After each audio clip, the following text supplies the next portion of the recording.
Assalamualaikum teman-teman. Perkenalkan, nama saya Aulia Intan Aryastania, mahasiswa D3 Gizi Poltekkes Kemenkes Semarang. Pada video kali ini berisi tentang penyuluhan saya yang berjudul Makin Tua Makin Fun dengan Gizi Seimbang. Selamat menyaksikan. Assalamualaikum warahmatullahi wabarakatuh. Waalaikumsalam. Selamat pagi ibu-ibu semua. Pagi. Bagaimana kabar ibu hari ini? Alhamdulillah sehat. Baik, perkenalkan nama saya Aulia Intan Aryastania, mahasiswa gizi Poltekkes Kemenkes Semarang. Di sini saya ingin memberi sedikit informasi tentang apa saja yang harus dilakukan ketika kita bertambah usia dalam menjaga kesehatan tubuh kita. Di sini presentasi saya berjudul Makin Tua Makin Fun dengan Gizi Seimbang. Apakah ibu-ibu semua tahu apa itu lansia? Usia lanjut. Baik, usia lanjut. Lansia adalah seseorang yang telah memasuki usia 60 tahun ke atas. Lansia merupakan kelompok umur pada manusia yang telah memasuki tahap akhir dari fase kehidupan. Di sini ada ilustrasi gambar. Itu dari balita, anak-anak, remaja, usia 20 tahun, 40 tahun, 65 tahun, dan 70 tahun. Lansia sendiri juga merupakan kelompok umur yang rentan terhadap penyakit. Karena itu kita harus selalu menjaga kesehatan. Apa saja yang terjadi dalam tubuh kita saat kita tua? Yang pertama, otak. Otak sendiri itu terdiri dari syaraf-syaraf kecil yang berfungsi untuk menyimpan dan memproses informasi yang kita dapat. Seiring berjalannya waktu, syaraf-syaraf yang ada dalam otak itu jumlahnya akan berkurang, dan itu akan menyebabkan pada usia lanjut adalah mudah lupa kegiatan yang dilakukan sebelumnya ataupun kegiatan lainnya. Yang kedua ada sistem kerangka. Sistem kerangka itu atau tulang penyusun. Tulang penyusun manusia itu terdiri dari banyaknya kalsium. Kegiatan yang kita lakukan sehari itu bisa memberi tekanan pada tulang-tulang dan akhirnya kita akan kehilangan kalsium dan menjadi mudah rapuh. Rapuhnya tulang itu bisa menyebabkan terjadinya osteoporosis. Hanya orang-orang tua itu diberi susu yang tinggi kalsium untuk memperkuat tulang-tulangnya. Terus yang selanjutnya ada sistem nervos atau sistem yang terdapat pada sumsum tulang belakang manusia. Itu kegiatan yang dilakukan sehari-hari bisa menyebabkan penurunan pada kapasitas bantalan yang ada di sumsum tulang belakang.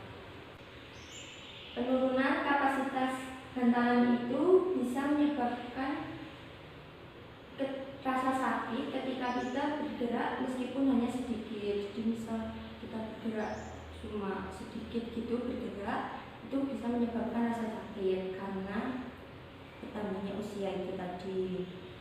Selain itu, sumsum tulang belakang itu juga melindungi syaraf yang menuju ke otak. Jadi apabila ada penurunan fungsi, kita akan menjadi tidak seimbang tubuhnya. Jadi berjalannya itu agak oleh ke kanan ataupun oleh ke kiri. Selanjutnya ada juga perubahan pada sistem pencernaan.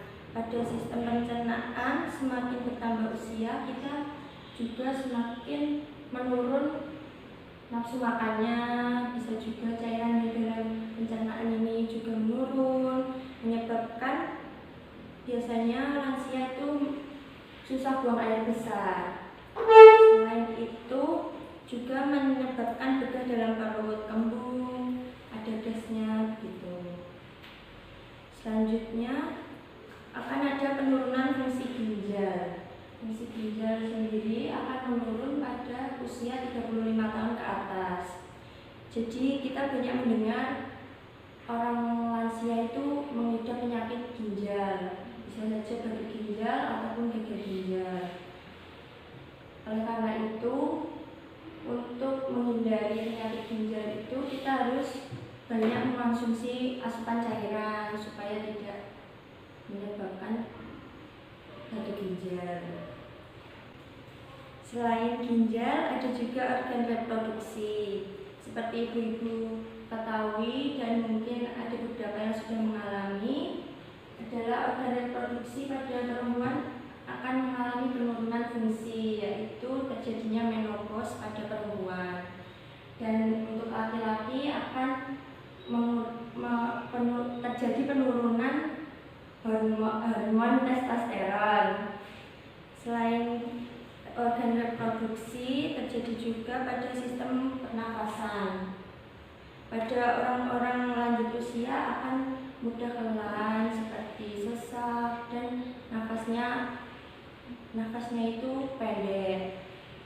Selain pada sistem pernafasan juga terjadi pada organ sensor seperti mata, telinga, hidung, lidah, juga kulit.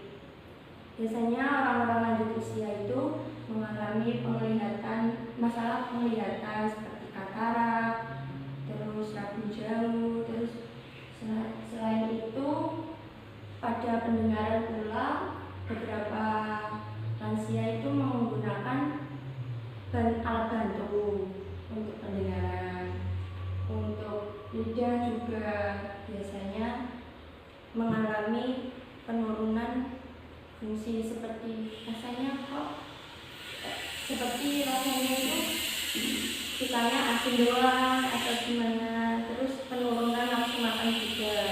Untuk kulit terjadi keriput-keriput dan kendur-kendur itu yang terjadi ketika kita bertambah usia.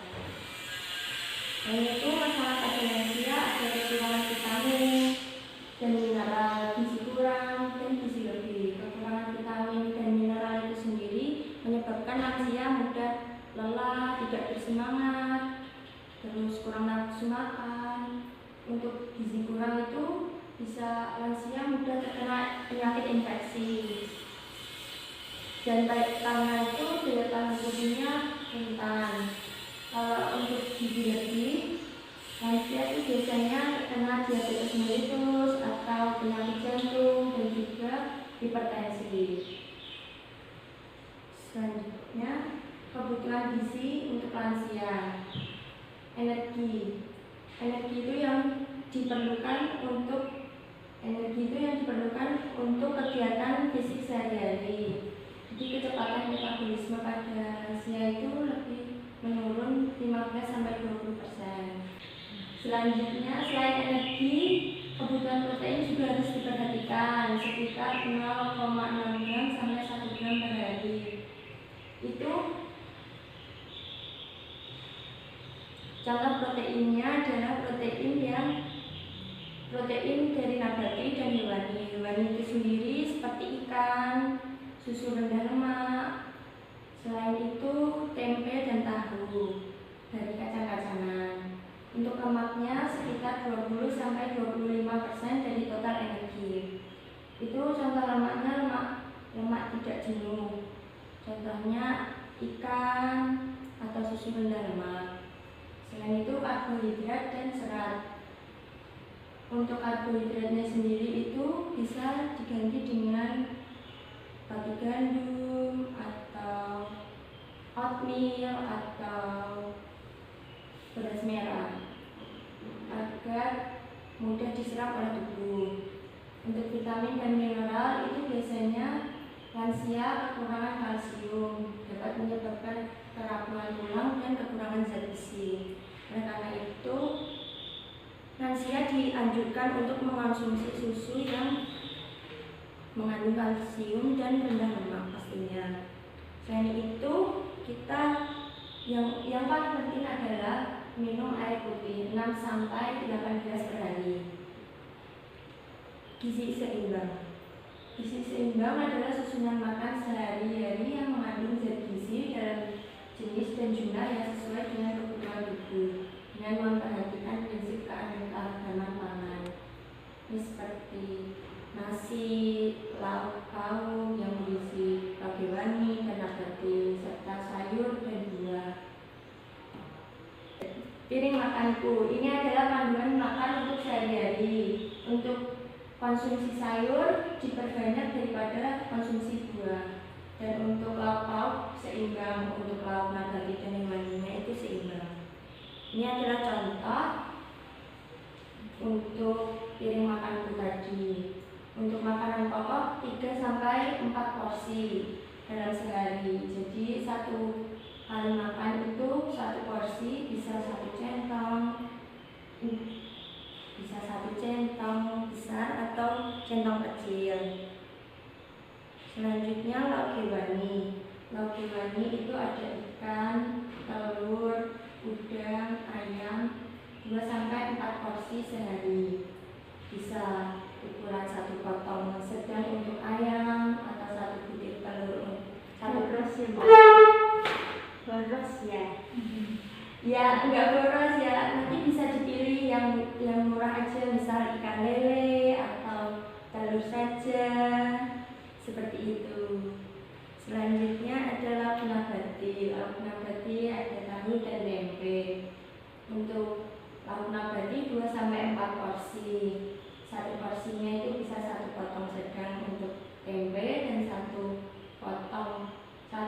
buah sedang untuk tahu. Selanjutnya sayuran. Untuk sayuran sendiri porsinya 3 sampai 4 porsi atau sama dengan 1 mangkok sayur atau 1 piring sayur. Itu bisa saja daun singkong atau bayam, wortel, brokoli, sawi. Selanjutnya ada porsi buah. Untuk buahnya sendiri porsinya 2 sampai 3 porsi. Buah yang segar-segar seperti jeruk, pisang, pepaya, semangka itu sangat dianjurkan. Jangan lupa untuk minum air putih 6 sampai 8 gelas per hari. Ini adalah contoh sajiannya. Seperti nasi, 1 centong, 1 potong ayam, 1 potong tempe dan 1 mangkok sayur kuning bayam serta buahnya jeruk. Selain makanan pokok itu, makanan utama, kita juga perlu snack. Snack itu adalah makanan selingan selain makanan utama. Contohnya snack pagi bisa popcorn, snack sorenya jeruk, dan selingan lainnya atau untuk malam hari itu susu rendah lemak. Makanan yang dianjurkan untuk para lansia adalah makanan dari sumber karbohidrat, yaitu seperti gandum, beras merah, terus kentang bisa. Terus untuk makanan sumber proteinnya dari kacang-kacangan dan hewani. Kacang-kacangan bisa dari tempe tahu. Terus untuk protein hewaninya bisa ikan yang murah, ikan lele atau enggak telur. Untuk makanan sumber lemak sehat itu bisa minyak jagung, minyak sayur, terus susu rendah lemak juga bisa. Selain itu, sayuran terutama berwarna hijau atau jingga. Sayuran hijau itu seperti bayam, kangkung, sawi, brokoli, dan jingga itu bisa wortel, tomat, tahu kuning, tahu siam juga bisa. Buah-buahan segar seperti yang tadi saya katakan, pisang, pepaya, jeruk, dan semangka. Makanan segar itu yang tidak mengandung bahan pengawet atau yang makanan cepat saji itu dihindarkan. Makanan yang tidak dianjurkan antara lain hidangan mentah seperti telur mentah atau daging yang dimasak hanya setengah matang. Itu bisa mengandung bakteri dan menyebabkan gangguan dalam pencernaan, terutama untuk lansia itu mudah terinfeksi penyakit. Susu yang tidak dipasteurisasi itu juga mengandung banyak bakteri yang bisa mengganggu saluran pencernaan. Makanan yang tinggi sodium, tinggi garam, jadi untuk ibu-ibu semua itu mengurangi konsumsi garam. Untuk makanannya diubah menjadi sedikit, ya gurihnya itu dikurangi, ya seimbanglah antara manis dan gurih asin. Selain itu kafein ini juga dapat mengganggu pencernaan pada lansia.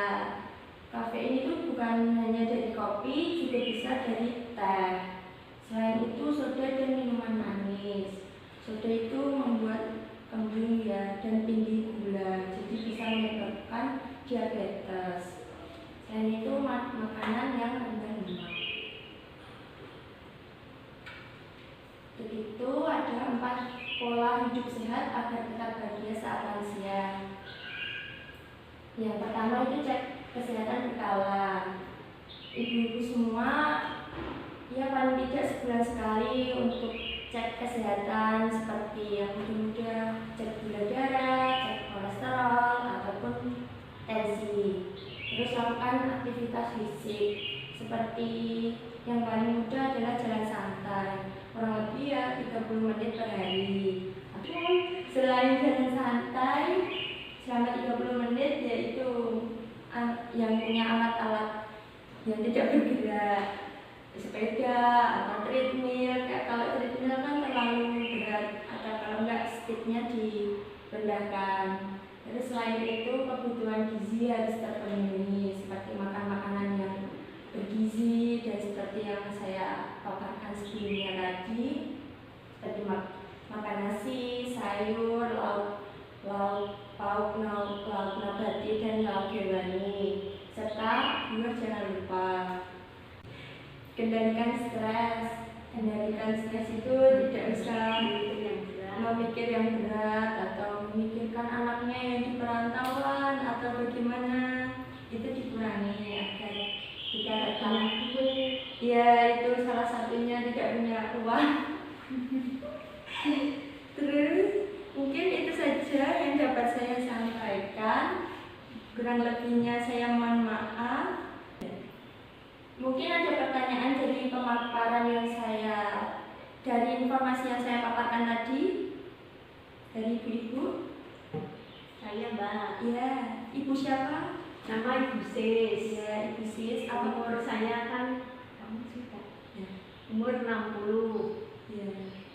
Oh, bagaimana untuk mencegah supaya tulang belakang itu tidak sakit? Terima kasih. Ya, mungkin ada pertanyaan lagi.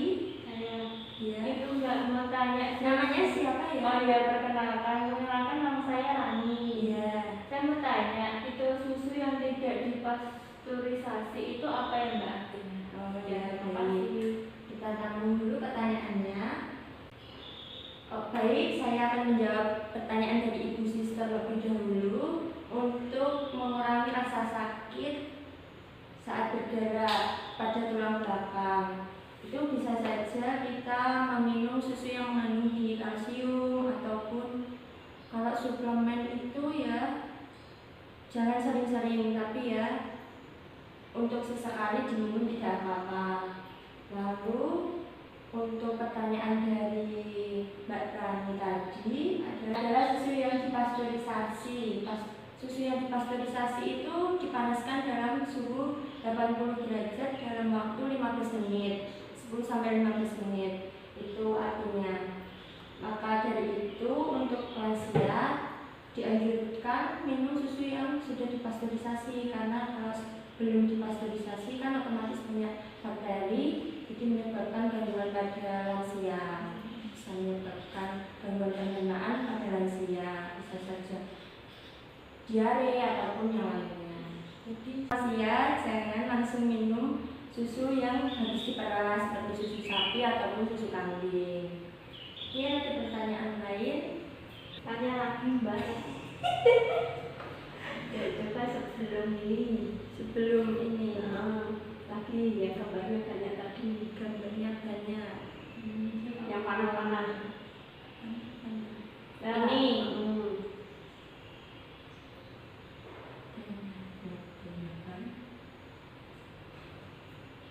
Mineral, vitamin dan mineral. Jadi vitamin yang dibutuhkan apa saja? Terima kasih. Untuk pertanyaannya, vitamin yang dibutuhkan itu vitamin A, B, C, D, E, K. Semua vitamin dibutuhkan untuk lansia, terutama untuk misal punya masalah pada mata, itu vitamin A terbanyak makan wortel atau sayuran tomat bisa juga. Terus untuk vitamin B bisa dari suplemen atau ya buah-buahan. Vitamin C itu bisa dari buah-buahan segar seperti jeruk juga banyak mengandung vitamin C. Selain vitamin C, vitamin D juga diperlukan. Bisa dengan berjemur juga bisa mendapatkan vitamin D. Untuk vitamin E bisa dari minyak ataupun sayuran tomat. Terus bisa dari oatmeal juga bisa, atau sereal lainnya. Kalau untuk vitamin K itu bisa dari biji-bijian dan lain sebagainya. Kebanyakan sih vitamin itu terdapat dalam buah dan sayur. Jadi perbanyak konsumsi buah dan sayur itu lebih baik daripada mengonsumsi suplemen. Suplemen itu bisa untuk tambah saja. Mungkin ada pertanyaan lain? Saya mau bertanya. Ya, baik. Kan biasanya kan kita kalau habis makan daging kan sering minum teh itu lah. Kalau untuk makan daging seperti itu, kalau minum teh itu apa baik ya Mbak? Kalau nggak baik, terus baiknya itu minum apa gitu ya? Baik, saya akan menjawab. Kalau untuk makan daging, setelah makan daging itu minum teh, itu sebaiknya dihindari karena teh itu mengandung tanin dan tanin itu bisa memperlambat penyerapan zat gizi yang ada di dalam daging itu sendiri. Jadi mending minum es jeruk atau minum jeruk itu bisa menambah atau mempercepat penyerapan zat gizi yang terdapat pada daging itu. Mungkin ada pertanyaan lain?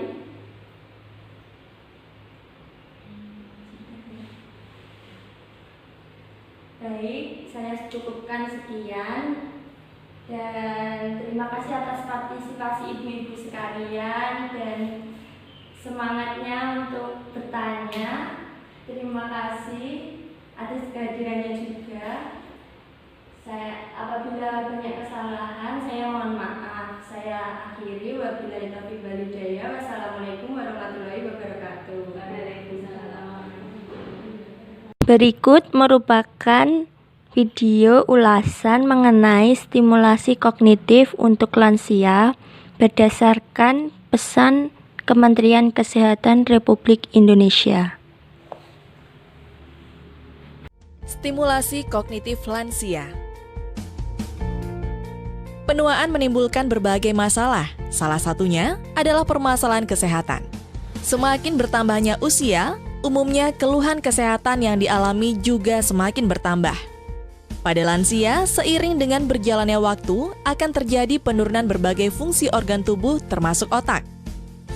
Dengan menurunnya fungsi otak, umumnya lansia akan mengalami penurunan fungsi kecerdasan dan kemampuan.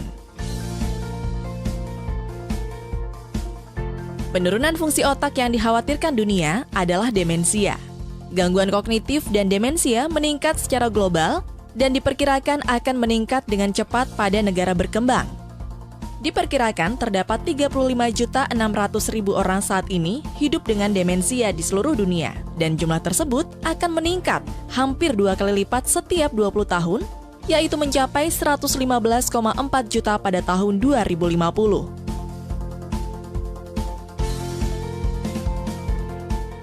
Masalah demensia memberikan dampak dalam berbagai bidang, termasuk sosial ekonomi. Salah satu upaya untuk memperlambat penurunan fungsi kognitif adalah melakukan stimulasi kognitif. Stimulasi kognitif adalah kegiatan yang dilakukan dalam kelompok dengan tujuan untuk merangsang otak. Kegiatan ini terdiri dari aktivitas fisik, stimulasi kognitif atau mental, dan interaksi sosial. Prinsip penting dalam melakukan kegiatan stimulasi kognitif pada kelompok lansia adalah memahami bahwa tiap lansia memiliki keunikan dan pengalaman yang membentuk kepribadian dan sikap, sehingga harus terfokus pada kemampuan dari masing-masing, bukan pada kelemahan mereka. Beberapa hal yang perlu diperhatikan dalam kegiatan stimulasi kognitif pada lansia.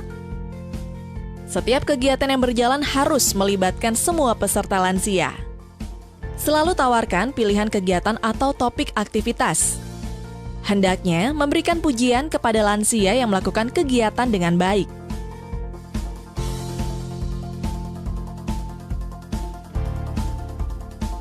Kegiatan utama stimulasi kognitif pada lansia yaitu aktivitas fisik. Aktivitas fisik dapat dilakukan dengan senam atau olahraga bersama. Salah satu senam yang dapat dilakukan adalah senam vitalisasi otak. Hasil penelitian menunjukkan dengan melakukan senam vitalitas otak seminggu 3 kali selama 2 tahun, menghasilkan adanya perbaikan terhadap fungsi kognitif dan keseimbangan.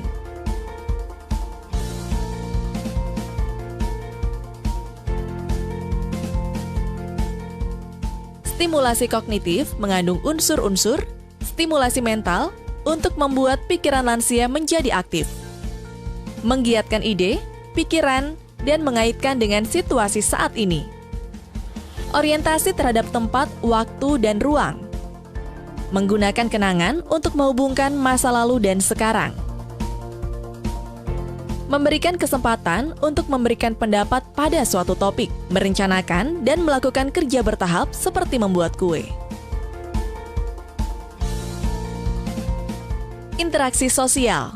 Aktivitas fisik, mental atau kognitif dan sosial yang dilakukan secara bersamaan dan berkesinambungan mencegah demensia atau kepikunan. Menjadi tua itu pasti. Menjalani masa tua yang berkualitas adalah pilihan. Menuju lansia sehat, mandiri, dan produktif. Pesan ini disampaikan oleh Kementerian Kesehatan Republik Indonesia.